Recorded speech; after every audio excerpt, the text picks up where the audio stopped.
At 65 years old, I never thought I'd get a call from debt collectors looking for my future son-in-law over $47,000 in gambling debts. But that was only the first betrayal I would uncover. My name is Eleanor Morales Vega. I'm 65 years old, and for decades, I thought I'd seen everything life had to offer. I lost my dear David 5 years ago, leaving me alone with our daughter Sarah, who at 32 had become the center of my universe. I worked for 40 years as a civil engineer, building not just structures, but a solid foundation that would allow my family to live with dignity. March 5, 2024, started like any other Tuesday in my office in downtown Chicago. I had just finished reviewing some blueprints when my phone rang at 2:30 p.m. At first I thought it was another potential client, but the voice on the other end sent a chill down my spine. "Mrs. Morales, I'm from Express Collections. We're looking for Daniel Ruiz. Your number is listed as a reference on his documents. Daniel, my Sarah's fiancé.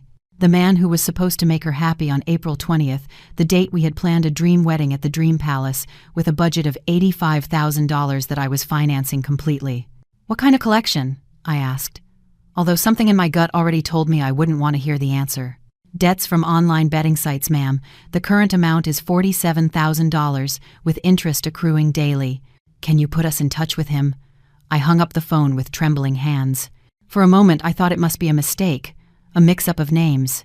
Daniel worked at a marketing firm, had a decent salary, drove a new car. How could he possibly have such debts? But then I remembered small details I had ignored.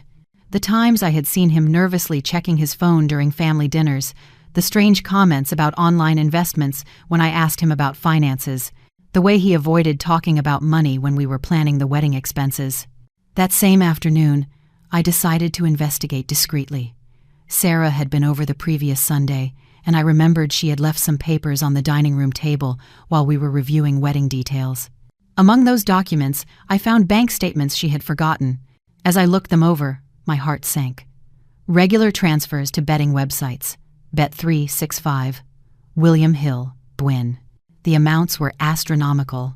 In the last 6 months, Daniel had spent over $30,000 on online gambling, and worst of all, many of those transactions were made with supplementary cards from Sarah's accounts. My daughter, my precious girl, was unknowingly funding her fiancé's addiction. That night, I couldn't sleep. I stayed awake until 4 in the morning, staring at the ceiling, trying to process the information. Daniel not only had a serious gambling problem, but he was also using Sarah to feed his addiction. I remembered the conversation we had 3 weeks ago when he asked me to co-sign a loan to improve his credit score before the wedding. I had agreed without hesitation, trusting him as the man who would make my daughter happy. Now I understood it had all been a calculated strategy. Wednesday, March 6th, I woke up with a painful but necessary clarity. During breakfast, while drinking my usual coffee, I made a decision that would change everything. I had to confront Sarah with the truth, no matter how painful it was. I couldn't let my daughter marry a man who was already betraying her financially and emotionally. A mother's love forced me to act, even if it meant facing her initial fury. I carefully prepared all the documents I had found, made copies of the bank statements, and wrote down the numbers of the collection agencies. If I was going to have this conversation with Sarah, I needed irrefutable proof. As I organized everything on my desk, one question haunted me. How much more did I not know about Daniel Ruiz? The answer to that question would come very soon, and it would be much worse than I had ever imagined. Thursday, March 8th dawned cloudy over Chicago, as if the sky anticipated the storm about to break over my family. I had spent 2 sleepless nights organizing every document, every piece of proof that showed the reality about Daniel. At 6 p.m., I called Sarah. "Mom, what's up?"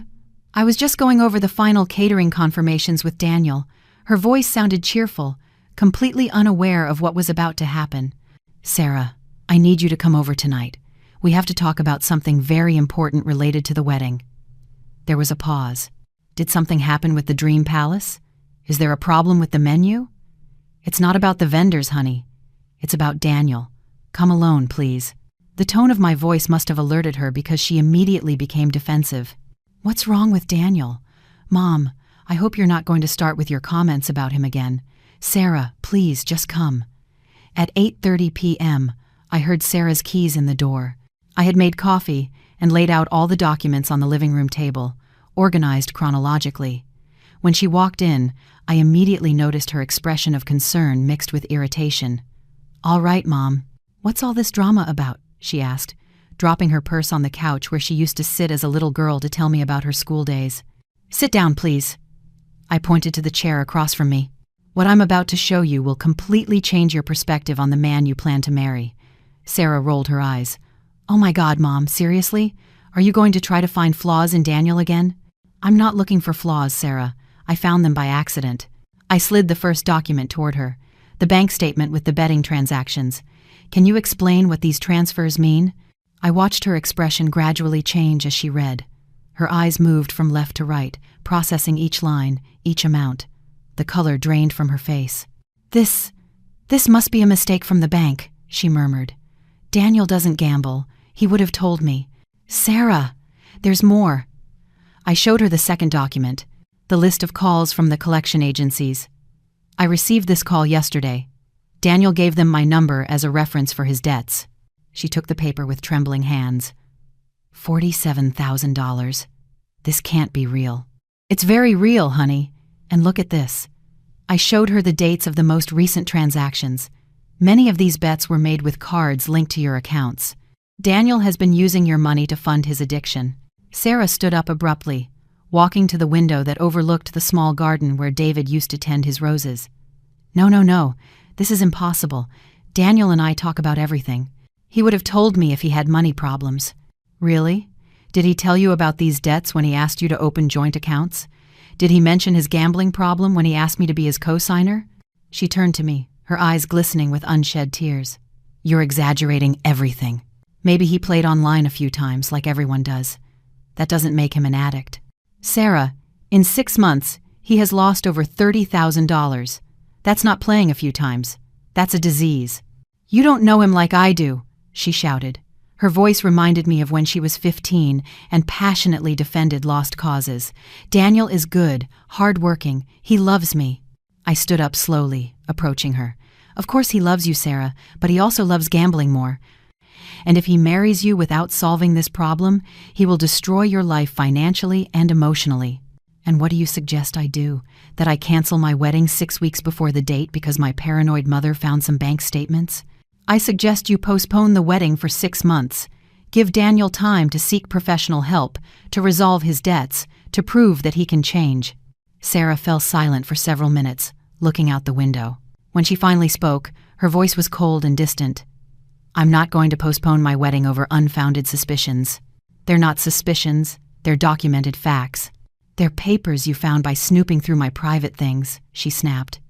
"And even if all this were true, Daniel is my fiancé, my future husband. You solve problems together, you don't run away from them." I felt like I had been punched in the chest. "Sarah, listen to me carefully.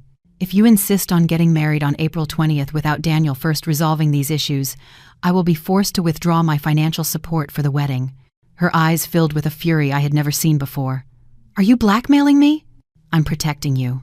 "You're meddling in my life like you always have," she yelled. "Ever since Dad died, you think you can control every aspect of my existence. I'm 32 years old, Mom. And that's precisely why you should be mature enough to recognize when someone is manipulating you." Sarah picked up her purse and headed for the door. "I'm not listening to any more of this. Daniel and I will get married on April 20th, with or without your money. And how will you pay the remaining $85,000? With more online bets?" She stopped at the threshold, without turning back.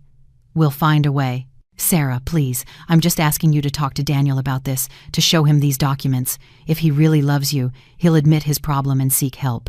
She finally turned to me, and the coldness in her eyes broke my heart. "You know what, Mom? I am going to talk to Daniel, but not to confront him about your accusations. I'm going to tell him how my own mother is trying to sabotage my happiness 6 weeks before my wedding." And with those words, she left my house, leaving me alone with the documents scattered on the table and a silence that weighed like a tombstone.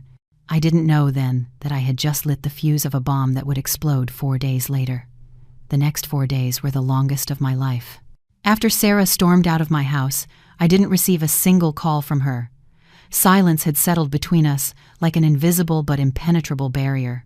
Every time I picked up the phone to call her, something stopped me. I knew she needed time to process the information, but I also feared what Daniel might be telling her in my absence. On Friday, March 9th, my sister Linda visited me at the office. At 62, Linda had always been my closest confidant, especially after David's death.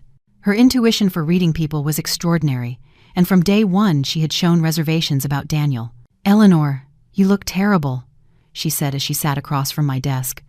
"What happened with Sarah?" I told her everything: the discovery of the debts, the confrontation, Sarah's defensive reaction. Linda listened in silence, nodding occasionally with a grave expression. "I knew something was off with that boy," she murmured when I finished. "Remember Christmas dinner? When we talked about your company's expansion, Daniel asked too many questions about your income and properties. He seemed calculating. Why didn't you say anything to me?" "Because I didn't have concrete proof, just a feeling. But now that you mention the gambling," she paused, as if remembering something important. "Eleanor, last month I saw Daniel at the downtown mall. He was with a blonde woman, very young. It wasn't Sarah." My stomach clenched. "Are you sure?" "Completely." At first I thought about going over to say hello, but something in his attitude stopped me. The way he was touching her, the way he looked at her, it wasn't how an engaged man should behave with another woman. On Monday, March 12th, I decided I had waited long enough. At 10 a.m., I called Sarah. I needed to know if she had talked to Daniel about the debts, if they had sought professional help, if they had at least acknowledged that a problem existed. "What do you want, Mom?" Her voice was cold, distant. "I want to know if you talked to Daniel about what I showed you on Thursday." There was a long pause. "Yes, I talked to him, and he explained everything. Those transactions you saw aren't bets. They're investments in cryptocurrencies and online trading. Daniel is trying to generate extra income for our future." I felt as if I'd been slapped. "Sarah, the companies dunning him are well-known betting houses. Bet365 is not a cryptocurrency platform." "You don't understand anything about modern finance," she exploded. "Daniel showed me his apps, his investment strategies. Everything is under control." "Honey, please." "No, Mom. Enough. Daniel told me you called him on Friday pretending to be a potential client to ask him questions about his finances. Is that true?" I was speechless. I had indeed called the company where Daniel supposedly worked to verify his position and salary. Sarah just wanted to confirm. "You're spying on my fiancé. You're trying to destroy my relationship. I'm trying to save you from a mistake that will ruin your life." "My life is mine to ruin if I want to," she yelled. "And Daniel is not going to ruin it because he loves me and I love him. Something you can't understand, because you've been alone and bitter since Dad died." Her words were like daggers. David had been the love of my life, and his absence still hurt every day. But to use his memory as a weapon against me— "Sarah, listen to me very carefully," I said, maintaining my composure with a superhuman effort. "I'm going to give you one last chance. If Daniel doesn't seek professional help for his gambling addiction by March 20th, I will cancel all payments related to the wedding, the $85,000 I've invested. Are you giving me an ultimatum? I'm offering you a dignified way out before it's too late. And if I refuse, then you'll have to finance your own wedding." The silence that followed was deafening. I could hear her ragged breathing through the phone. "You can't do this to me," she finally whispered. "I can, and I will. I have all the contracts in my name. All the payments come from my accounts. If Daniel doesn't prove he's getting real help for his problems by March 20th, I'm withdrawing my financial support completely." "Mom, please." 8 days, Sarah. That's all I'm asking. 8 days for him to seek professional help." She hung up without saying goodbye. That night, I couldn't eat dinner. I stayed in my study, looking at photos of Sarah as a child. I remembered when she was 8 and fell off her bike, crying not from the pain but from the shame of falling in front of her friends. "It's okay, princess," I had told her then. "Scrapes hurt, but they teach us to be more careful." Now she was about to suffer a much harder fall, and I was the only one who could prevent it. Tuesday and Wednesday passed without any news. On Thursday morning, my phone rang. It was a number I didn't recognize. "Mrs. Morales, it's Daniel. I think we need to talk." His voice sounded different, less confident, more calculating. "I'm listening." "Look, Sarah is very upset about this whole situation. I don't understand why you're causing so much drama over something so insignificant." "Insignificant? You think $47,000 in gambling debts is insignificant? Those aren't bets. They're investments. Daniel, let's stop playing games. I have the records from the betting sites. I know exactly what you've spent the money on. There was a long pause. When he spoke again, his tone had changed completely. Okay, maybe I gambled a little more than I should have, but that doesn't mean I have a problem. And it definitely doesn't mean I'm going to hurt Sarah. You're already hurting her. You're using her accounts to fund your gambling. Those are technical details. The money is ours. We're a couple. No, Daniel, you're not married yet. And if things continue this way, you never will be. Are you threatening me? I'm giving you the same chance I gave Sarah. Get professional help by March 20th. Show that you're taking this problem seriously, and everything will proceed as planned. And if I refuse? Then you'll have to explain to Sarah why her $85,000 wedding turned into a $200 City Hall ceremony. Daniel laughed, but it was a cold, calculated laugh. Mrs. Morales, I think you're underestimating the love your daughter has for me. Sarah already chose me over you. Do you really think she's going to change her mind over money? I hope you don't have to find out. Oh, but I think I will. That night, at 11:47 p.m., I received the message that would change everything forever. It was from Sarah, and it contained only one line. I'd rather be without a mother than lose my husband. As I read those words over and over, I felt something inside me break for good. It wasn't just the betrayal, it was the realization that Daniel had won the first battle, but I hadn't even started to fight the war. I'd rather be without a mother than lose my husband. Those 10 words glowed on my phone screen like burning embers. It was 11:47 p.m. on March 12, 2024, and I had just received the most devastating blow of my 65 years. Not even when the doctors told me David wouldn't beat the cancer did I feel such a deep, cutting pain. I sat motionless in my brown leather armchair, the one where David used to cuddle with me on Sunday nights while we watched classic movies. The house was sunk in a sepulchral silence, broken only by the ticking of the wall clock that had belonged to my parents. I read the message a second time, then a third. Each reading was like a new slap in the face. My only daughter, the girl I had comforted during her nightmares, carried on my shoulders through every park in Chicago, applauded at every school recital, had just chosen a manipulative gambling addict over her own mother. How had we gotten here? The phone vibrated again.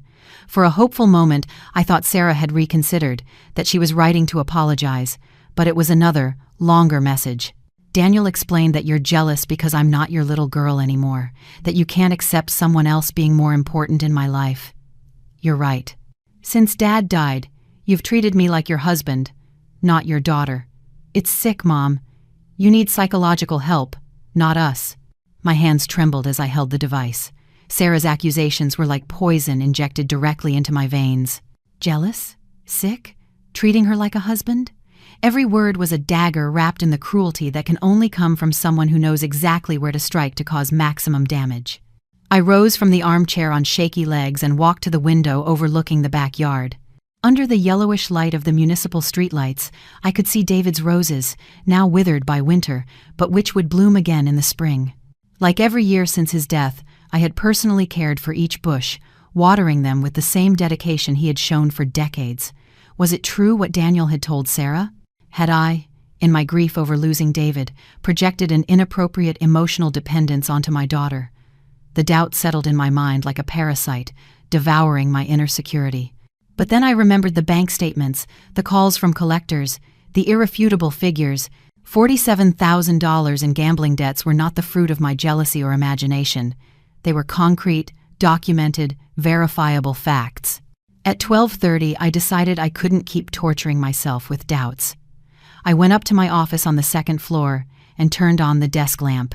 For the next 4 hours, I dedicated myself to a task I never thought I would have to perform, meticulously organizing every document, every receipt, every proof of what I had invested in Sarah's happiness. I opened the bottom left drawer of my desk, where I kept all the vouchers related to the wedding. I had been extremely organized from the beginning, saving every invoice, every contract, every payment made. David always lovingly teased me about my obsession with paperwork, but now that obsession would become my salvation. I spread everything out on the wide oak surface. 278 documents perfectly classified by date and vendor. The Dream Palace, $35,000 for the hall rental and basic decoration. The Golden Rose, $28,000 for the banquet for 150 guests. Secret garden, $12,000 for the complete floral decoration. The troubadours, $10,000 for the live band. Each figure represented hours of work, years of savings, decades of sacrifice. I remembered the extra hours I had worked for the last 2 years, turning down vacations and weekends off to generate the additional income that would allow Sarah to have the wedding of her dreams. At 4:15 in the morning, I finished cataloging everything. The exact total was $85,247, not counting the $45,000 Mercedes-Benz C-Class I had bought as a wedding gift, which was registered in my name until after the ceremony. As I organized the papers into clearly labeled folders, a strange calm came over me. It was as if each document were a piece of armor, protecting me against Daniel's accusations and manipulations. I had irrefutable proof of my generosity, my motherly love, my total investment in Sarah's happiness. At 6 o'clock sharp, I called Linda. My sister answered on the third ring, her voice sleepy but immediately alert when she heard my tone. "Eleanor, what happened? Are you okay?" "Linda, I need to tell you something. Sarah sent me a message last night." I read her both of Sarah's messages verbatim. At the end, Linda remained silent for almost a full minute. "Oh my God," she finally murmured. "That man really has her completely manipulated. Do you think I'm wrong? That I'm really a possessive and jealous mother like Sarah says? Eleanor, I've known you for 65 years. You're many things. Stubborn, a perfectionist, sometimes too protective, but you've never been possessive in a sick way. What that Daniel is telling Sarah is pure psychological manipulation. Her words were like a balm to my wounded soul. What do I do, Linda? My own daughter hates me." "She doesn't hate you. She's confused, scared, and completely under the influence of a master manipulator. But you have to stand firm in your principles. It means I'm going to lose her. In the short term, maybe. But if you give in now, if you let her marry that man without consequences, you'll lose her forever in a much more devastating way." After hanging up with Linda, I made coffee and sat by the kitchen window to watch the sunrise. It was Tuesday, March 13th, and I had made a decision that would change everything. Sarah had chosen. Now it was my turn to choose too. Throughout the morning, I reflected on the words I had heard at David's funeral, spoken by Father Gonzalez. True love sometimes requires painful but necessary decisions for the good of the loved one. At the time, I had thought he was referring to the pain of letting David go. Now I understood that it also applied to the pain of setting boundaries with adult children, even when those boundaries might temporarily push them away. At 2:30 p.m., I picked up my phone and dialed the number of Michael Ortega, my trusted lawyer for 15 years. I needed legal advice before taking the next step. "Michael, I need to see you urgently. It's about Sarah and her wedding." "Did something serious happen?" "It just did. Do you have time this afternoon?" "For you. Always." "Come at 5 p.m.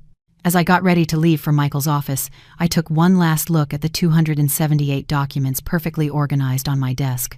Each paper represented love, sacrifice, hope, but they also represented power.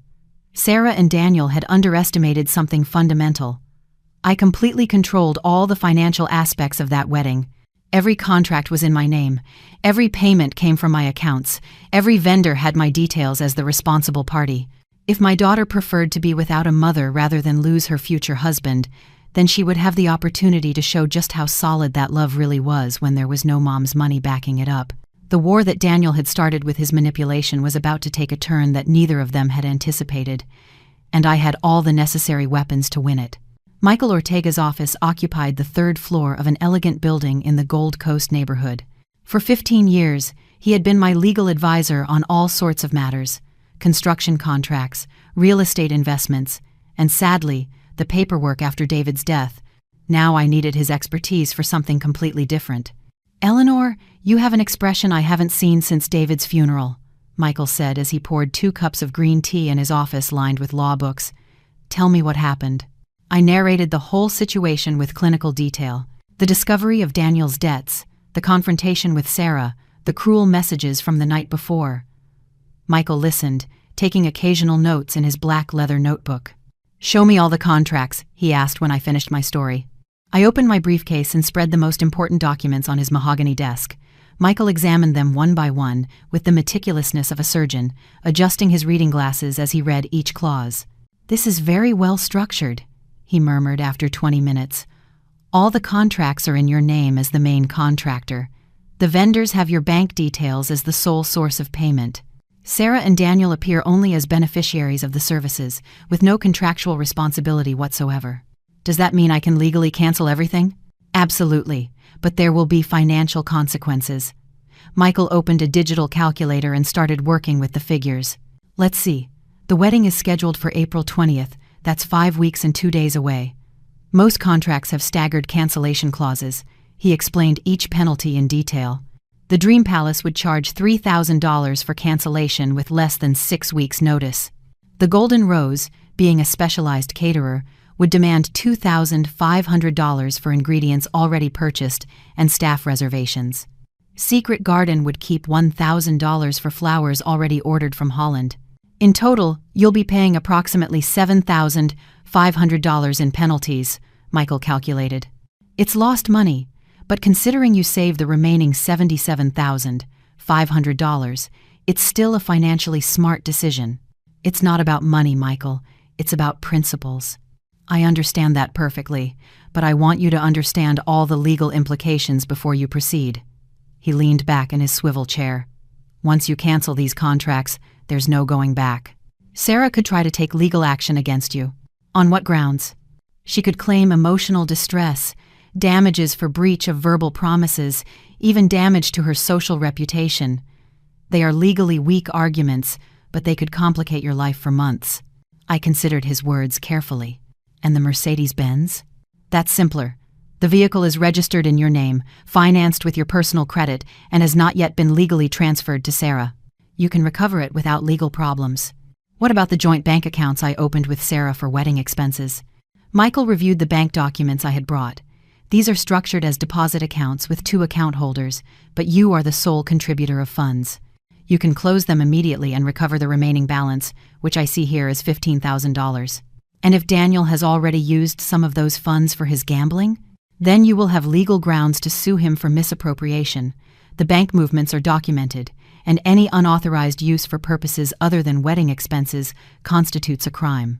Michael stood up and walked to the window overlooking the street.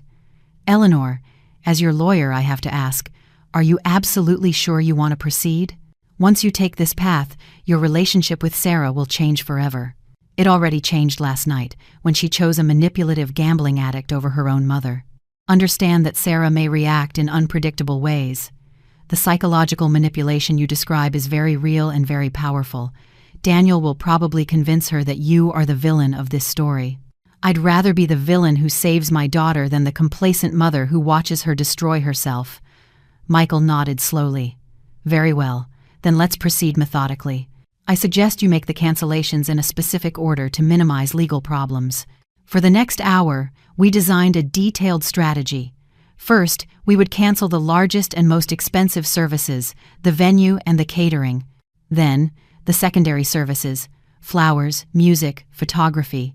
Finally, we would deal with the financial aspects, closing the bank accounts, recovering the Mercedes-Benz, and reviewing any other pending financial commitments. Do I need to inform Sarah before proceeding? I asked. Legally, no.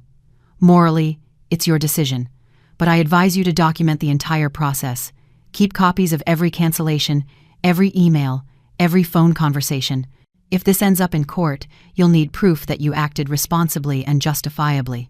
Before I left, Michael gave me a folder with pre-printed cancellation forms and a checklist to make sure I didn't forget any details. One last thing, Eleanor, he said as he shook my hand at the door. Consider the possibility that Sarah will eventually realize you were right. When that happens, and I'm sure it will, make sure you're prepared to forgive.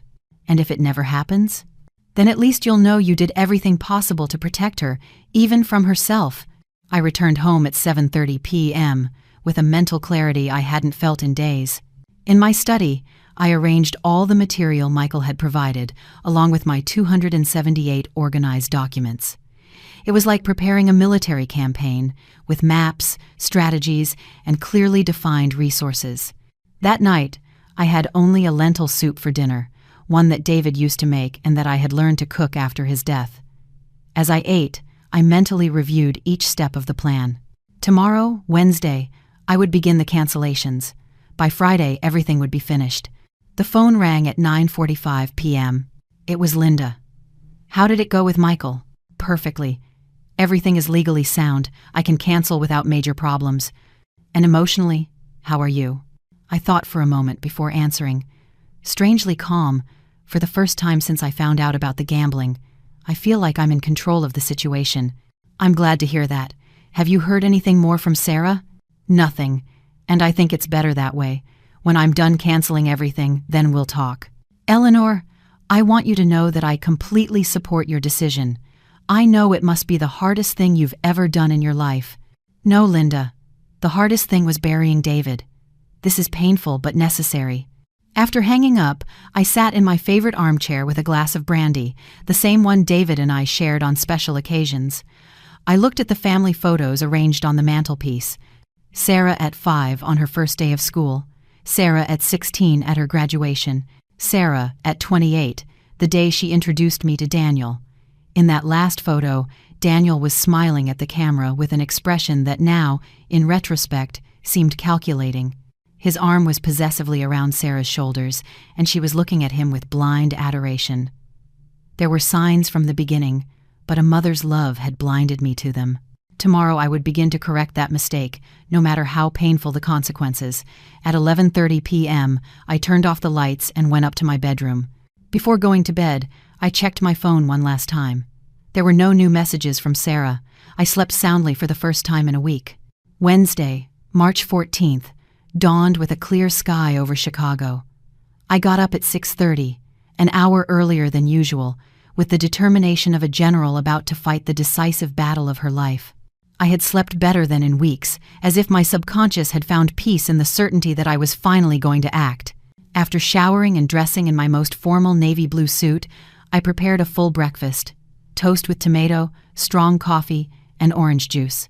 I needed energy for what was to come. While I ate, I reviewed the checklist Michael had prepared one more time, making sure I had all the necessary phone numbers, contract references, and documents. At 9 a.m. sharp, I settled into my office with all the materials organized on the desk. The first call would be the most impactful, the Dream Palace. Good morning. This is Elena Vasquez. How can I help you? Good morning, Elena. This is Eleanor Morales Vega. I have your venue booked for April 20th under reference number DP202408847. Mrs. Morales? Of course, for your daughter Sarah's wedding. Everything is progressing perfectly. Just yesterday we confirmed the tasting menu and... Elena, I'm sorry to interrupt, but I need to cancel the event completely. The silence on the other end of the line was so profound I thought the call had been disconnected. Mrs. Morales? Did you say cancel? That's right. Due to urgent family matters, we need to cancel the celebration. But ma'am, it's only 5 weeks away. We've placed special orders, hired additional staff, reserved exclusive vendors. I understand the implications perfectly, Elena. I am prepared to pay the corresponding contractual penalties. Elena transferred me to the sales director, a Mr. Ruiz, who tried for 20 minutes to convince me to postpone instead of cancel. I explained politely but firmly that the cancellation was final and irrevocable. Mrs. Morales, the penalty will be $3,000, plus tax. That's money you will lose completely. Understood. When can I come in to sign the cancellation? This afternoon, if you like. We need to formalize everything as soon as possible to minimize our own losses. The second call was to the Golden Rose. The owner and chef, Fernando Castillo, was initially incredulous and then visibly annoyed. Eleanor, we've been preparing special ingredients for your banquet for 2 weeks. The seafood is reserved from Maine. We've hired 5 additional cooks. Fernando, I deeply regret the inconvenience. I will compensate for all non-recoverable expenses according to our contract. That's a $2,500 penalty, plus the ingredients already purchased that we cannot resell. In total, $4,200. Each cancellation felt like a stab, not because of the money but because of the reality of what I was destroying. Each vendor represented months of careful planning, illusions shared with Sarah, dreams of seeing her radiant on the most important day of her life. The third call was to Secret Garden.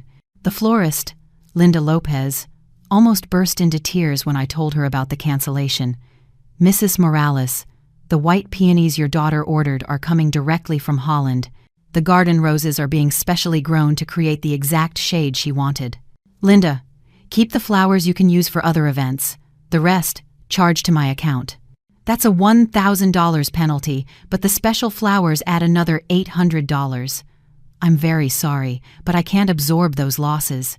By 12:30 p.m., I had completed the 6 main calls. Each conversation had been more difficult than the last, not just because of the financial penalties, but because of the genuine dismay of people who had invested time and effort into making what they believed was the dream of a loving couple come true. The total penalties amounted to $7,650, slightly higher than Michael's estimate, but within what was expected. During my lunch break, I received 3 missed calls from Sarah. I didn't answer them. I needed to complete the entire process before facing her inevitable explosion of fury. At 3 p.m., I headed to the Mercedes-Benz dealership on the Magnificent Mile. The silver C-Class I had bought for Sarah was in the workshop, being prepared with the final details she had requested: custom upholstery and a premium sound system. "Mrs. Morales, what a surprise to see you here." Javier Mendez, the salesman who had handled the purchase, greeted me. "Are you here to supervise the final adjustments for your daughter's gift?" "Actually, I'm here to take back the vehicle." Javier's expression changed instantly. "Take it back? I don't understand." "I need you to cancel all pending work and return the car to me in its original state. You can keep the customizations already made." "But ma'am, we've invested $3,000 in the modifications your daughter requested." "Invoice me for that amount. I just want to take the vehicle back today." Javier excused himself and went to consult with his supervisor. He returned 15 minutes later with reverse transfer documents. "We'll need you to sign here to nullify the planned transfer to Miss Sarah Morales' name." As I signed, I felt a deep melancholy. I had imagined Sarah's expression so many times when I would hand her the keys on her wedding day. Now those keys were returning to my keychain, cold and heavy like the metal they were made of. At 5 p.m., I was at the bank where I had opened the joint accounts with Sarah to manage wedding expenses. The branch manager, Maria Sanchez, received me in her private office. "Eleanor, how can I help you today?" "I need to close accounts 4431256789 and 4431256790. They are the joint accounts I opened with my daughter for her wedding expenses." Maria consulted her computer with a puzzled expression. "I see here that the accounts have a joint balance of $14,650. Is there a problem?" "The wedding has been canceled. I need to recover the funds." "I understand. As you are the primary account holder and sole contributor, you can close the accounts without any issues. Would you like to transfer the balance to your personal account?" "Please." While Maria processed the transfers, she showed me the transaction history from the last few weeks.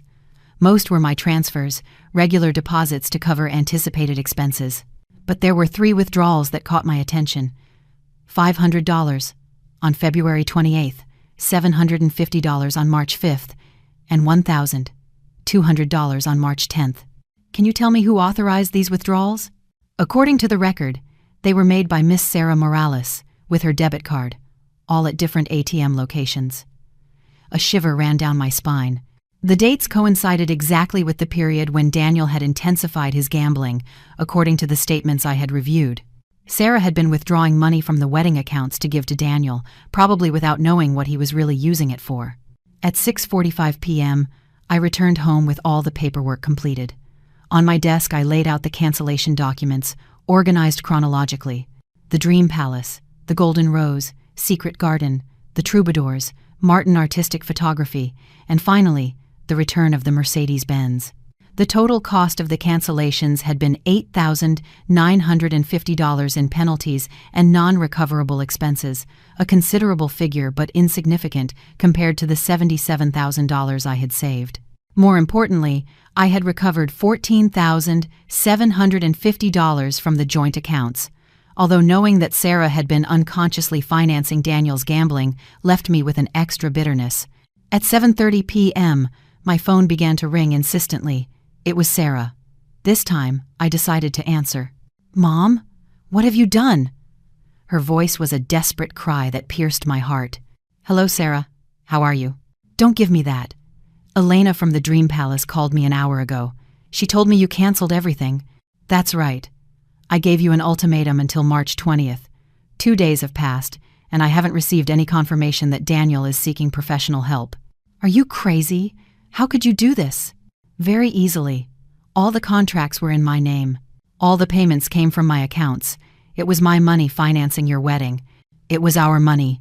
We agreed that you would pay for the wedding. And I would have done so gladly if your future husband wasn't a gambling addict who was using your bank accounts to fund his bets. There was a dead silence on the other end of the line. Sarah, between February 28th and March 10th, you withdrew $2,450 from the wedding accounts. Do you know what Daniel used that money for? That's not true. I have the bank statements right here. Do you want me to read you the exact dates and amounts? The sound of Sarah crying broke my heart, but I knew I couldn't give in. Mom, please. The wedding is in 5 weeks. We can't cancel everything now. It's already canceled, Sarah. Everything. The venue, the catering, the flowers, the music, the photography. And I also took back the Mercedes-Benz. You can't do this to me! I already did. Now you and Daniel will have to prove how real your love is when there's no mom's money backing it up. I hung up the phone with a shattered heart, but a clear conscience. The war had officially begun. Thursday, March 17th, began with a deceptive calm. I had slept surprisingly well after the devastating call with Sarah, as if my body had found relief in the finality of a painful but necessary process. I got up early, made my usual coffee, and read the newspaper while having breakfast, trying to maintain a normal routine amid the emotional chaos I had unleashed. At 10:15, my doorbell rang.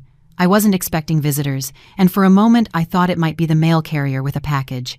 But when I opened the door, I found Sarah standing on the threshold, her eyes swollen from crying and an expression of despair I hadn't seen since the day David was diagnosed with cancer.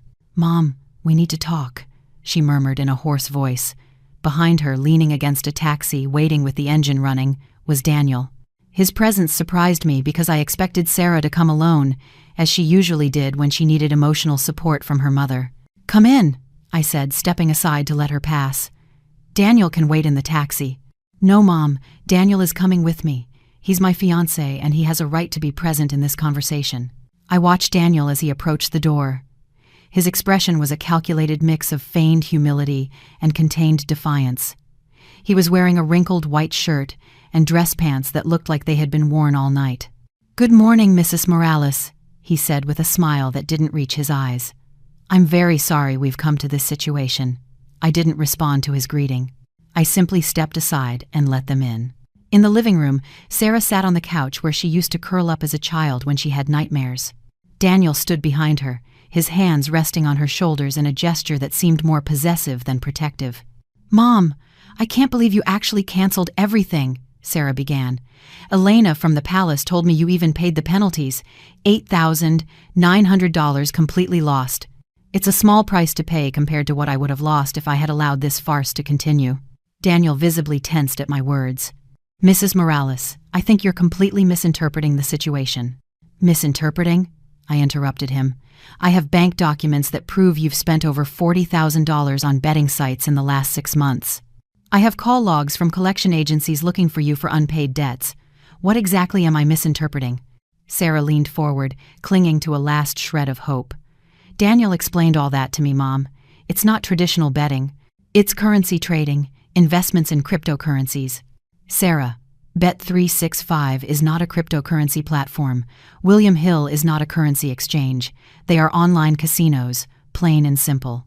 Daniel changed his strategy, adopting a more conciliatory tone. "Mrs. Morales, I admit I've made some financial mistakes, but I love Sarah deeply, and I'm willing to get help if that's what's needed to regain your trust." "Now? After I canceled the wedding, you're willing to get help?" "Sometimes we need a shock to realize the seriousness of our problems," he replied with a rehearsed humility. Sarah immediately brightened. "See, Mom? Daniel is willing to change. We can postpone the wedding for a few months, he'll get treatment, and everything will go back to normal." I looked her directly in the eyes. "Sarah, do you know how much money you withdrew from the wedding accounts between February and March?" Her expression changed instantly. "What does that have to do with?" $2,450 in 3 separate withdrawals. What did you use that money for?" Sarah looked nervously at Daniel, who squeezed her shoulders in what I suppose was meant to be a reassuring gesture. "Those were our personal expenses," Sarah mumbled. Personal expenses or money you gave to Daniel for his gambling. That's enough! Daniel exploded, finally losing his composure. I'm not going to let you continue interrogating Sarah as if she were a criminal. No, Daniel. Sarah is not the criminal here. You are the one who has been psychologically manipulating her, using her financially, and systematically lying about your addictions. You don't know anything about our relationship. I know you've made her believe that her mother is the enemy. I know you've isolated her from her family. I know you've turned her into your personal source of funding. Sarah stood up abruptly. Stop it, both of you. Just stop. She stood between Daniel and me, tears streaming down her cheeks. Mom, I'm begging you. We'll get married at City Hall if we have to, but don't destroy our relationship over money. It's not about money, Sarah. It's about the fact that Daniel is using you. He loves me. Really? Then ask him about the blonde woman he was seen with at the mall last month. The silence that followed was deafening. Sarah turned slowly to Daniel, whose face had lost all color. What is she talking about? Sarah whispered. Daniel stammered. I don't know what she's talking about. It must be a mistake. Linda saw him clearly, Daniel, with a young, blonde woman, behaving very intimately. Sarah swayed as if she had been physically struck. Daniel, is it true? Sarah, your mother is making things up to separate us. I'm not making anything up. I took out my phone and dialed Linda's number. Ask her yourself. But Sarah didn't need that confirmation. Something in Daniel's expression, in his inability to flatly deny it, told her everything she needed to know. Oh my God, she murmured, bringing her hands to her mouth. It was all a lie. Everything. Daniel tried to approach her. Sarah, let me explain. Don't touch me, she shouted, backing away from him as if he were poisonous. She turned to me with an expression of such deep pain that it reminded me of the day we told her that her father wouldn't recover. Mom, I didn't know. He told me that you... I know, honey, I know. Daniel saw the situation slipping completely out of his hands. His mask of humility crumbled, revealing the true nature he had been hiding. Sarah, if you really love me, we'll leave here right now. Your mother is never going to accept our relationship, no matter what I do. Sarah looked at him as if seeing him for the first time.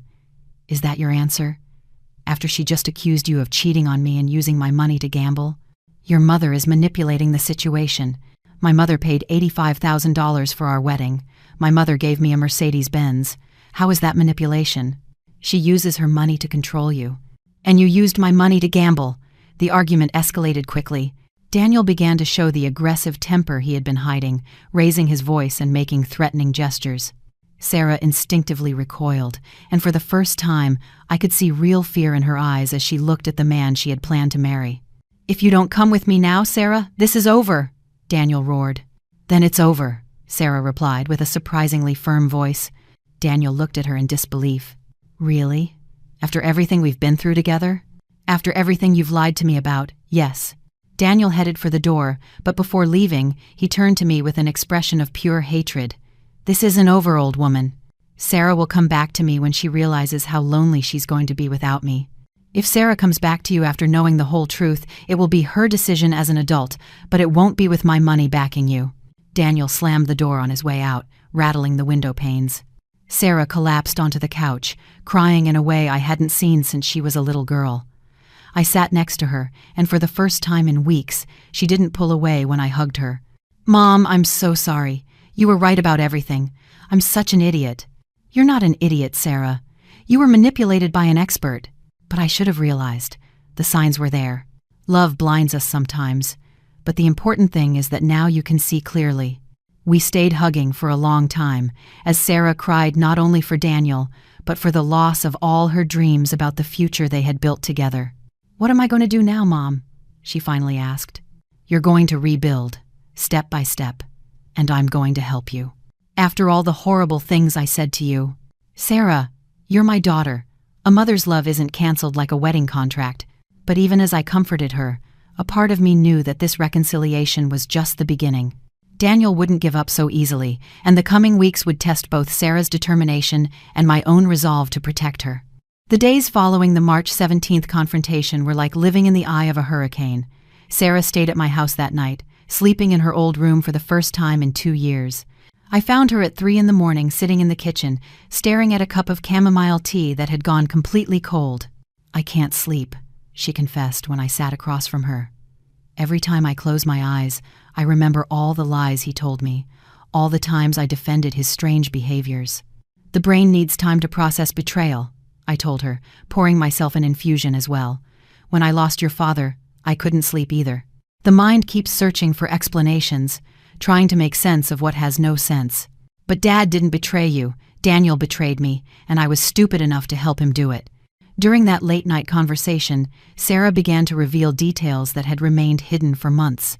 She told me about the times Daniel would disappear for hours without explanation, about the sudden mood swings when he lost money, about the elaborate excuses to borrow small amounts of money from her that he never paid back. "Last week he asked me for $500 because, supposedly, his company had delayed his paycheck," she explained in a broken voice. "I gave it to him without hesitation because I trusted him completely." On Friday, March 18th, the real social consequences of the cancellation began.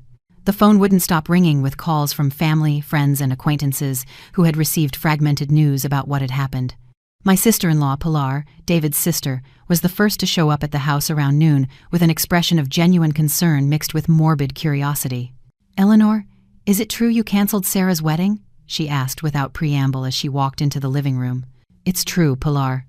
I discovered that Daniel has serious gambling problems and was manipulating Sarah. But my goodness, it's only 5 weeks away. Couldn't you have waited until after the wedding to sort out those problems?" That attitude, unfortunately, would be typical of many people in the following days. For some family and friends, social reputation and avoiding the shame of a canceled wedding were more important than protecting Sarah from a destructive marriage. Sarah, who had been listening to the conversation from the kitchen, appeared in the living room with red eyes but a firm voice. "Aunt Pilar, my mother saved me from making the biggest mistake of my life. Daniel is not only a gambling addict, he was also cheating on me." Pilar's expression changed immediately. For the next hour, Sarah told her the whole story, and I could see my sister-in-law go from initial disbelief to full support. But not all reactions were so understanding. On Saturday, March 19th, Sarah received a call from her close friend, Christina Vega, who had been chosen as the maid of honor. "Sarah, I just got your message about the cancellation." "Are you completely sure about what you're doing?" Christina asked in a reproachful tone. "I already bought the bridesmaid dress, paid for the hotel for the wedding weekend, and took days off from work." "Christina, Daniel was cheating on me and using my money to gamble." "But Sarah, all men have flaws. You don't cancel a wedding for that. You could have worked on your problems after getting married." That conversation ended badly, with Christina accusing Sarah of being dramatic and immature, and hanging up abruptly. It was the first of several friendships Sarah would lose in the following days. On Sunday, during the morning mass at our lifelong parish, I directly experienced the weight of social pressure. Several people I had known for decades approached me with expressions of false compassion. "Eleanor, I heard about Sarah," murmured Amparo Ruiz, a woman who had been a close friend of David's.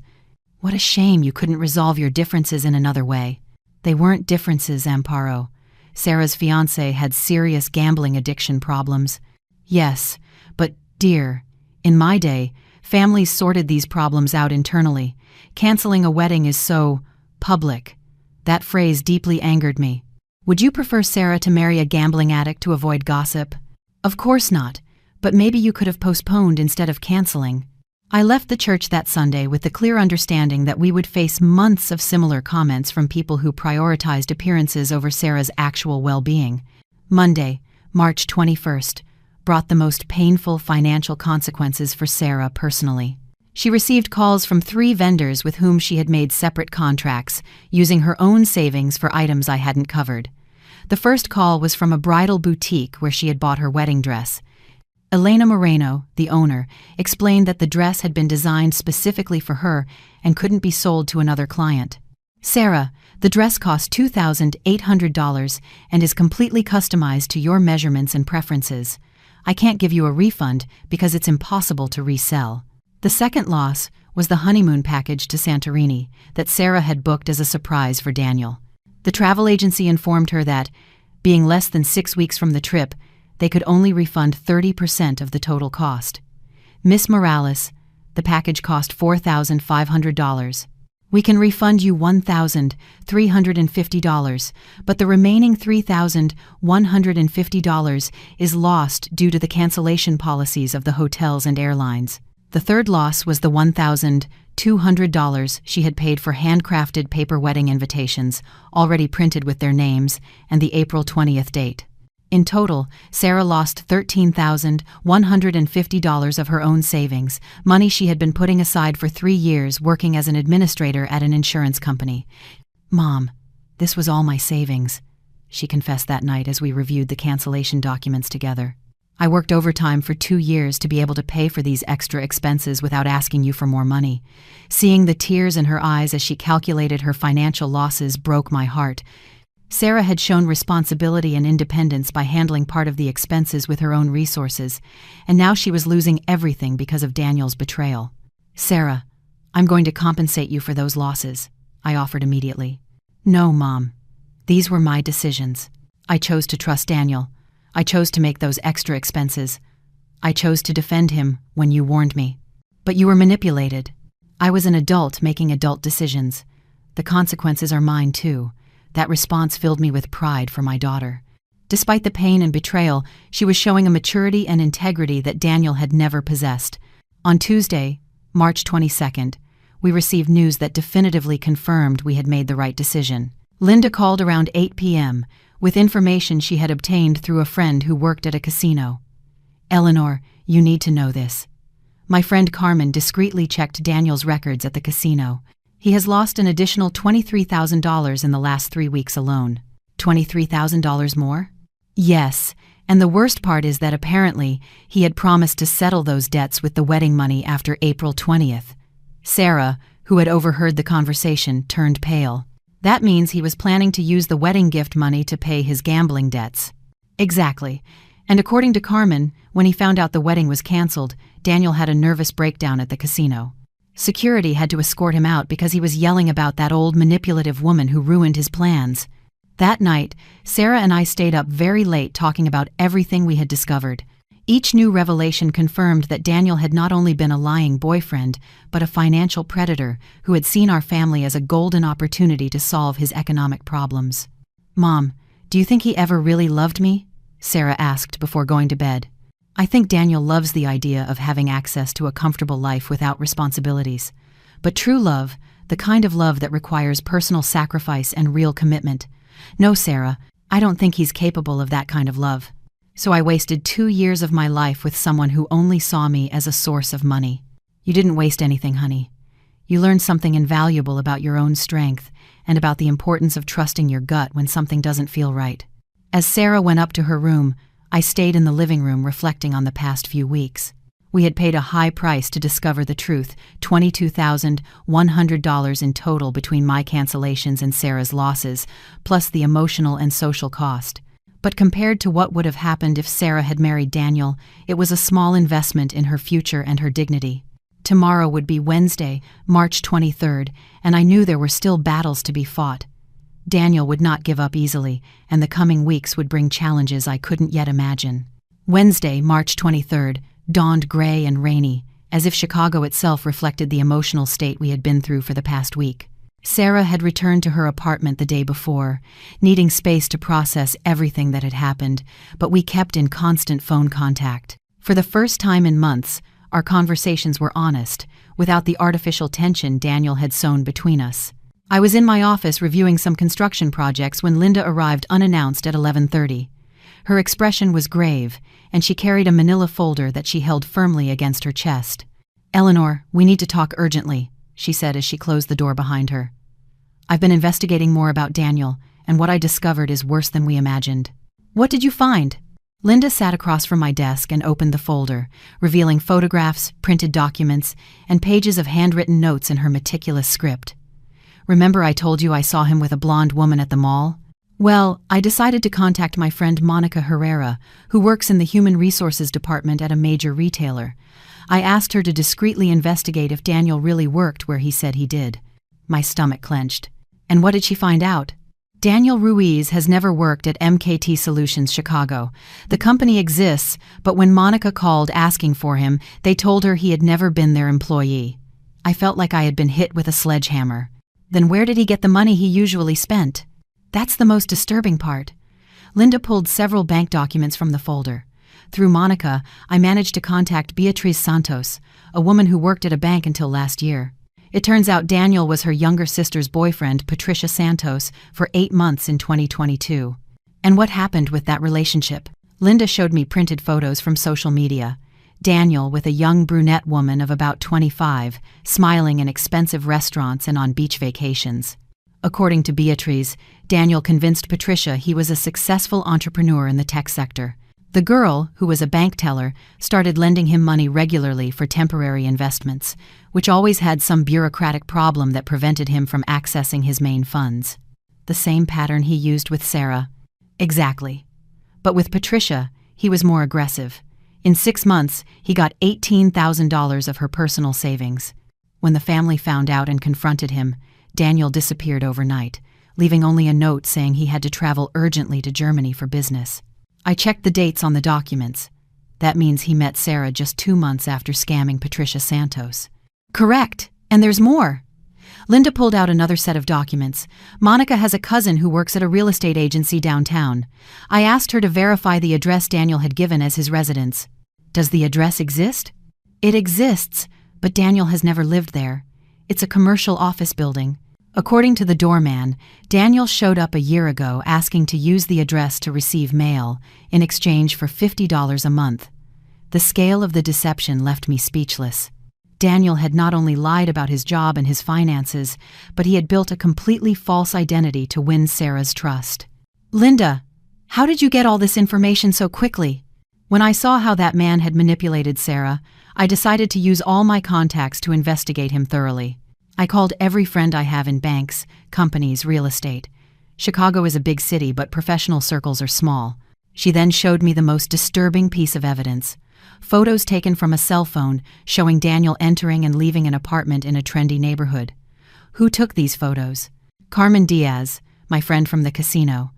I asked her to follow him discreetly after the incident last Tuesday. It turns out Daniel wasn't homeless when he broke up with Sarah.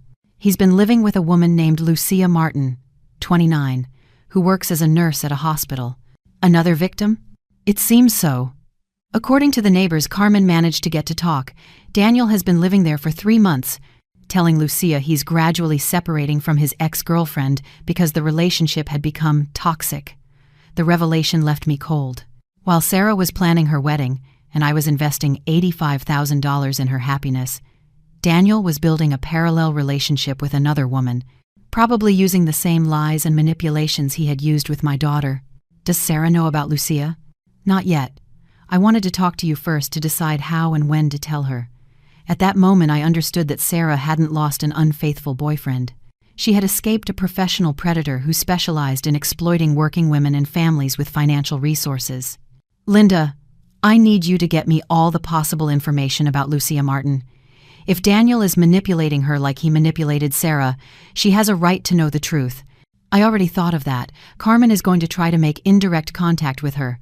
Apparently, Lucia has already lent Daniel money for family medical emergencies. We spent the next 2 hours reviewing all the evidence Linda had collected. It was like putting together a macabre puzzle. Each piece revealed a new dimension of Daniel's sociopathy. There were at least 4 different phone numbers registered in his name at different banks and companies. He had used 3 different addresses on official documents over the past 2 years. And according to the tax records Monica had managed to check, Daniel hadn't filed a tax return in the last 3 years. He's a financial ghost, I murmured as I organized the documents.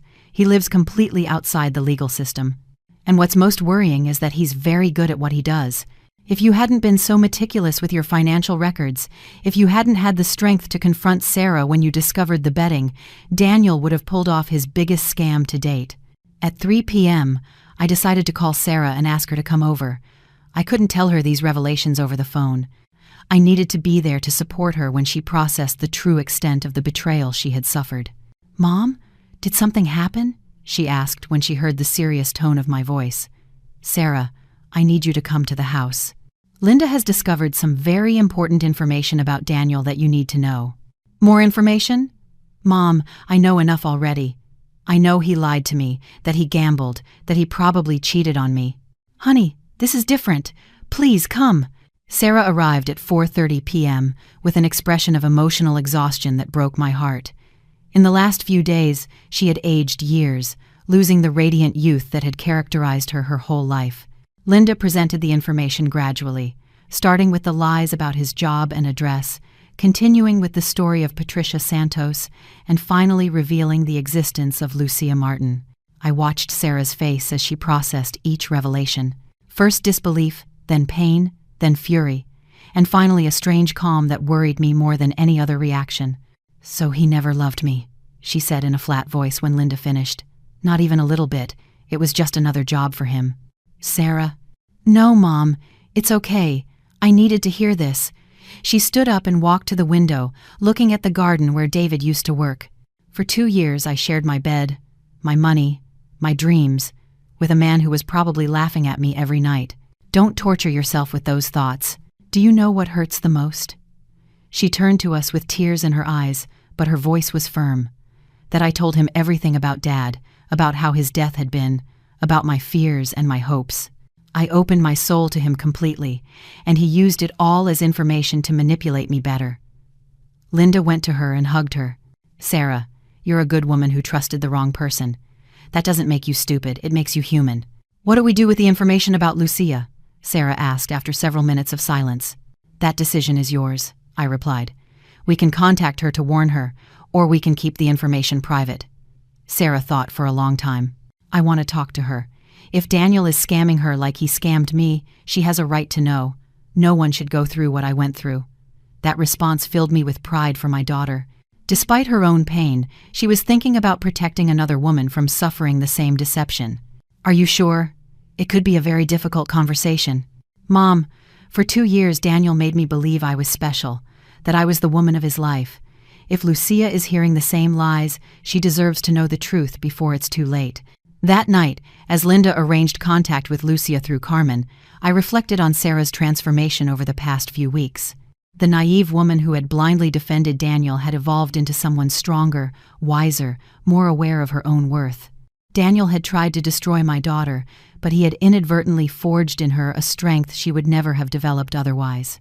However, I knew the final chapter of this story was still missing, and I had a feeling that Daniel wouldn't disappear silently as he had with Patricia Santos. This time he had lost too much potential money, and men like him do not accept defeat easily. The war was far from over. Friday, March 25th, began with an unexpected call that would definitively change the course of events. It was 8:45 the morning when my phone rang with an unknown number. When I answered, I heard a shaky, desperate female voice. "Mrs. Morales? I'm Lucia Martin. I think we need to talk about Daniel." My heart immediately started racing. Linda had managed to make indirect contact with her through Carmen, but I didn't expect Lucia to take the initiative to call me directly. "Good morning, Lucia. What happened?" "Last night Daniel came home completely crazed, yelling about you and Sarah. He broke several things in my apartment and said terrible things about your family." Her voice broke. "Then he disappeared, taking my laptop and the jewelry I inherited from my grandmother. Are you hurt? Do you need medical help?" "Physically, I'm fine, but, Mrs. Morales, I found things." After he left, I went through his belongings and found documents, photos, even love letters addressed to other women.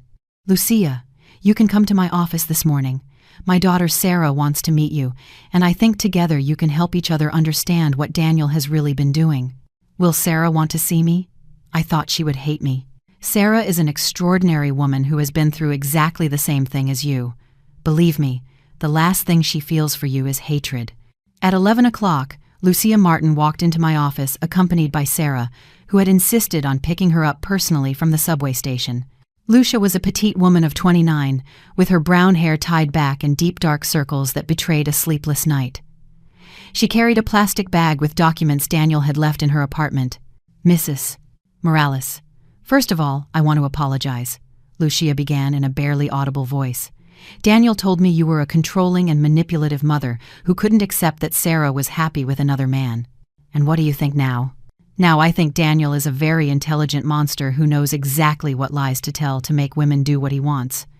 Sarah sat next to Lucia and gently took her hand. "How long were you with him?" 4 months officially, but now I realize he was probably planning to get close to me for longer.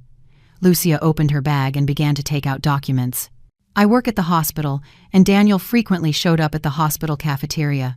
He said he was visiting a sick uncle, but now I think he was studying me. How did your relationship start? One day he invited me for coffee and told me a very sad story about how his girlfriend had left him due to family pressure. He said her parents didn't accept him because he didn't come from a wealthy family and that he was going through a terrible depression. Sarah and I exchanged glances. It was the distorted version of our situation, turned into a tool for emotional manipulation. Did he ask you for money from the beginning? No. He was very subtle. First, he would pay for expensive dinners, buy me small gifts, make me feel special. Then the family emergencies started. His mother needed an urgent operation. His brother had an accident. Problems with the company where he supposedly worked. Lucia pulled a notebook from her bag where she had meticulously noted every loan she had made to Daniel.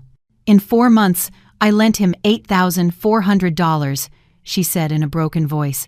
All the money I had saved for 2 years to buy a car. Sarah hugged her spontaneously. Lucia, I lost $13,000 of my own savings, plus another $2,400 that I withdrew from the wedding accounts to give him without my mother knowing. Really? He asked you for money constantly too? Yes, but he was very smart. It was never huge amounts at once.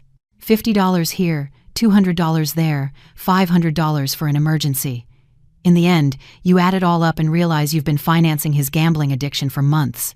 Lucia then showed us the most disturbing evidence she had found. A notebook where Daniel kept a detailed record of his financial goals with different women. I found this hidden in the back of my closet, she said, as she opened the notebook.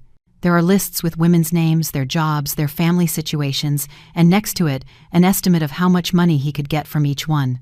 My blood ran cold when I saw the page dedicated to Sarah. Daniel had written, Sarah Morales, 32, administrator, widowed mother with money, wedding potential $80,000, $100,000, long-term target. On the next page was Lucia's information.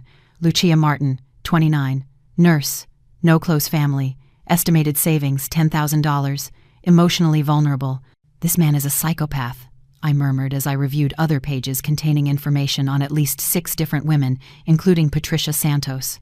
There's more, Lucia said in a trembling voice. Last night, before he left, Daniel told me this was all your fault, Mrs. Morales, that you had ruined the best plan he'd ever had and that he was going to make you regret it. Did he threaten you directly? Not me, but he did talk about you and Sarah. He said things like, that old woman doesn't know who she's messing with, and I'm going to get back what's mine. Sarah tensed visibly. Do you think he could do something violent? I don't know, but I've never seen him so furious. He broke my TV, threw all the plates on the floor, and when I tried to calm him down, he yelled at me to shut up because stupid women like me had ruined everything. I immediately decided it was time to involve the authorities. I called the police station and reported the threats, the theft of Lucia's belongings, and provided all the documentary evidence we had collected on Daniel's scams. Inspector Javier Moreno arrived at my office at 3:30 p.m. and took detailed statements from both Sarah and Lucia. When he saw the notebook with the financial targets, his expression became very serious. Ladies, this is evidence of a systematic criminal pattern. Daniel Ruiz is not just a lying boyfriend. He is a professional con artist who specializes in romance fraud. Can you arrest him? Sarah asked. With this evidence, yes, but first we have to find him. Do either of you know where he might be now? Lucia shook her head. He took everything he had at my apartment. I think he was planning to disappear completely, but Inspector Moreno explained something we hadn't considered. Men like Daniel rarely abandon a situation where they have invested so much time and effort without making one last attempt to recover what they lost. In my experience, these professional scammers don't disappear quietly when they lose a big opportunity. They get obsessed, they become unpredictable, and they often make mistakes that expose them completely. That prediction would prove to be prophetic. On Sunday, March 27th, Sarah received 15 missed calls from Daniel between 2 and 5, 0 inches the morning. When she finally answered the phone, she was met with an unrecognizable Daniel. His voice was hoarse, he seemed to be under the influence of alcohol or drugs, and he alternated between desperate pleas and veiled threats. Sarah, my love, this has all been a terrible misunderstanding, Daniel began in a slurred voice. Your mother has set me up. She manipulated the evidence to separate us. It's useless, Daniel. I know the truth about Patricia, about Lucia, about everything. Those women mean nothing. You're the only one I care about. We can go to another country, start over. I never want to see you again. Your mother owes me $80,000, he suddenly yelled. She promised to pay for a wedding, and now she has to deliver. If not, I'm going to sue you for damages. Sarah hung up, but Daniel continued to call obsessively throughout the early morning. On Monday morning, we found Daniel camped out in front of my office, dirty, disheveled, and clearly mentally disturbed. When I arrived at work at 9 o'clock, he staggered towards me with bloodshot eyes. Eleanor Morales? You ruined my life. I immediately called the police while keeping my distance from him. Daniel continued to shout incoherent accusations about family conspiracies and stolen money until the officers arrived. When they tried to arrest him, Daniel finally revealed his true nature. He resisted violently, insulted the police, and yelled that he was going to burn everything down if he didn't get his wedding money back. He was arrested for disorderly conduct, threats, and resisting arrest. In his pockets, they found Lucia's stolen jewelry and a handwritten list with the addresses of my home, my office, and Sarah's apartment. On Tuesday, March 29th, Inspector Moreno informed us that Daniel had partially confessed during interrogation, admitting to scamming several women but insisting that they all knew what they were getting into. What's going to happen now? Sarah asked. With the evidence you provided, plus the testimony of Patricia Santos, whom we managed to contact, Daniel will face charges for aggravated fraud, misappropriation, and threats. He will likely receive between 2 and 4 years in prison. That afternoon, Sarah and I sat in my garden, looking at David's roses that were beginning to show the first buds of spring. Mom, do you think I'm very naive for having trusted him? Sarah, trusting the people we love is not naivety, it's humanity. Daniel exploited that humanity, but that says something terrible about him, not about you. I lost 2 years of my life, $15,400 of my savings, and almost destroyed our relationship. But you gained something invaluable. Knowledge about your own strength and about what a true love is really worth. How can you forgive me so easily after all the horrible things I said to you? Because you're my daughter, and a mother's love doesn't falter in temporary storms. That night, as Sarah slept in her old room for the last time before definitively returning to her apartment, I reflected on the last 2 months. We had lost money, time, and emotional peace, but we had gained something much more valuable, the opportunity to rebuild our relationship on more solid and honest foundations. Daniel had tried to destroy our family for his personal gain, but he had inadvertently strengthened the bonds that truly mattered. The predator had been hunted, and we had survived, stronger than ever. July 2024. 4 months had passed since Daniel's arrest, and life had taken on a completely different rhythm than the one I knew before this experience. I found myself sitting on my home's terrace one Saturday afternoon, watching the golden sun filter through the leaves of the ancient oak tree that David had planted when Sarah was just a little girl. The transformation hadn't been immediate or easy. The first days after Daniel's arrest were strange, filled with a silence I wasn't sure was peace or emptiness. Sarah had returned to her work routine, but we both needed time to process everything that had happened and redefine who we were after this storm. My first step toward personal renewal came unexpectedly. On April 15th, exactly 5 days before what would have been the canceled wedding date, I received a call from Carlos Vega, an old college classmate I had lost touch with over a decade ago. "Eleanor, I heard by chance what you went through with Sarah," Carlos said during our first phone conversation in years. "I want you to know that I greatly admire the courage you had to face that situation." Courage? Sometimes I think it was just stubbornness. No, my friend. I know parents who would have turned a blind eye to the obvious signs just to avoid family conflicts. What you did took a lot of courage. Carlos invited me to join him in an activity I had never considered: urban photography. Every Sunday morning, a group of retirees and mature professionals met in different neighborhoods of Chicago to capture the city's daily life through the lens of their cameras. My first session was in a large park on Sunday, April 21st. I brought a basic digital camera I had bought years ago to document construction projects, but which I rarely used for creative purposes. "Photography teaches you to see the world differently," explained Maria Santos, a 58-year-old widow who had joined the group after losing her husband to COVID-19. When you look through the viewfinder, you force yourself to focus your attention on the present moment, not the past or the future.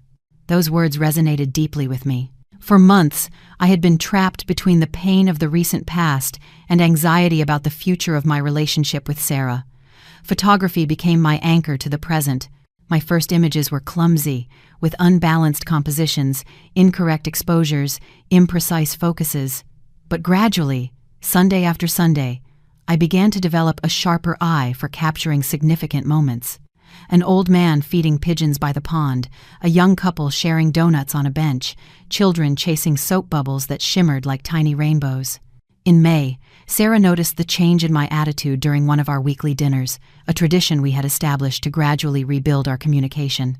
"Mom, you have a different energy lately," she observed as we shared paella in my kitchen. "It's like you've found something that makes you genuinely happy." "Photography has given me a new perspective on many things," I confessed. "When you're behind the camera, you learn that beauty is often found in unexpected places, even in situations that initially seem chaotic or painful." Sarah smiled with a warmth I hadn't seen in her eyes since before she met Daniel. "Are you talking about our situation?" "Among other things, yes. For months, I saw our crisis as a family tragedy. Now I understand it as an opportunity for growth that neither of us would have chosen, but that we both needed." My second renewing activity came through Carlos, who also belonged to a chess club located in a cozy spot downtown. On Tuesday and Thursday afternoons, men and women of all ages gathered to play games, analyze strategies, and enjoy conversations that went far beyond the board. "Chess is the most democratic sport there is," explained Andres Ruiz, a 71-year-old retired professor who had become my unofficial mentor. "It doesn't matter your age, your physical condition, or your economic situation. All that matters is how you think and how you plan." The first few weeks were humiliating. I lost game after game against opponents who seemed to see 5 moves ahead while I could barely plan the next one. But gradually my game improved and, more importantly, my strategic analysis skills sharpened. "You know what I like about your playing style," Andres commented after a particularly close game in June. "You're very patient. You don't rush to attack. You prefer to build solid positions and wait for the right moment to act." I suppose that reflects how I handled the situation with Sarah, I reflected. I could have exploded emotionally when I discovered Daniel's lies, but I chose to document everything carefully and act in a calculated manner. Exactly. Chess teaches us that the best victories are not the fastest, but the most complete. While I was rediscovering dormant passions, Sarah was also experiencing her own transformation. She had decided to seek psychological therapy to process the emotional manipulation she had suffered. A decision that initially worried me but turned out to be profoundly healing. The therapist helped me understand that I wasn't a victim because I was stupid or naive, Sarah told me during one of our June dinners. I was a victim because Daniel was an expert manipulator who studied my emotional vulnerabilities and exploited them systematically. Do you feel better understanding that? Much better. For weeks I tortured myself thinking about all the signs I had ignored, but the reality is that Daniel was incredibly skilled at hiding his true nature. Even you, who have much more life experience, needed concrete documentary evidence to be completely sure of his lies. In her professional life, Sarah had made a brave decision. She used her remaining savings to enroll in an evening course on advanced accounting with the goal of improving her job prospects and increasing her financial independence. "I never want to be in a position where I depend financially on anyone again. Not even you, Mom," she explained with determination. "I want to know that I can fully support myself." "That sounds excellent, but I hope you know you'll always have my support if you need it." "I know, and I appreciate it, but the difference is that now it will be my choice to ask for help, not a desperate need." In July, we received news about Daniel's trial. Inspector Moreno informed us that, given the overwhelming evidence presented, Daniel had accepted a plea bargain to avoid a public trial that would have exposed even more victims. He will receive 3.5 years in prison, plus the obligation of financial restitution to all identified victims, the inspector explained. Furthermore, he will be registered in databases that will make it significantly harder for him to repeat these patterns in the future. Interestingly, the news of his conviction didn't bring me any vengeful satisfaction. Instead, I felt a sort of quiet closure, like when you finish reading a disturbing but necessary book. "How do you feel about Daniel now?" I asked Sarah after the inspector left. Strangely, I feel sorry for him, she replied after reflecting. Not romantic pity, but human pity. It must be terrible to live without the ability to genuinely love another person. That answer confirmed to me that Sarah had achieved an emotional maturity that Daniel, ironically, had helped catalyze. The most significant transformation in our lives came in late July, when Sarah met Daniel Herrera, a classmate in her accounting course. Daniel was a 4-year-old divorced man with an 8-year-old son who worked as a supervisor at a logistics company. He's completely different from the other Daniel, Sarah told me after their third date. He's calm, honest about his finances, talks openly about his divorce and his son. There are no mysteries or contradictory stories. Do you like him? I like his emotional stability. I don't feel like I have to prove anything or hide anything when I'm with him. I met Daniel during a family dinner in August. He was a simple, direct man who spoke with genuine affection about his son and showed evident respect for Sarah. There were no grand gestures or exaggerated romantic promises, just a solid, reliable presence. Mrs. Morales, Sarah told me what you went through with her ex-fiancé, Daniel told me during our first private conversation. I want you to know that I completely understand why you were so protective. In your place, I would have done exactly the same thing. Doesn't it bother you that Sarah has a mother who gets involved in her relationships? On the contrary, it reassures me to know that she has a family that loves her enough to make tough decisions when necessary. That answer won me over immediately. In September, as I was reviewing the photographs I had taken over the summer, I realized that many captured moments of renewal. Green shoots emerging from urban asphalt, old buildings being restored, people of all ages starting new adventures in parks and squares. Without realizing it, I had been documenting my own process of rebirth. One afternoon in October, Sarah and I visited David's grave together for the first time since before the crisis with Daniel. We brought fresh flowers and sat in silence for several minutes, each lost in our own thoughts. Do you think Dad would have handled the situation differently? Sarah finally asked. Your father had an extraordinary intuition for reading people, I reflected. He probably would have detected something suspicious about Daniel from the beginning. But as for the tough decisions, I think we would have acted as a team, just as we did with all the important challenges of your upbringing. Do you think he would be proud of how we handled this? I looked at the marble headstone where David's name was engraved, along with a phrase we had chosen together.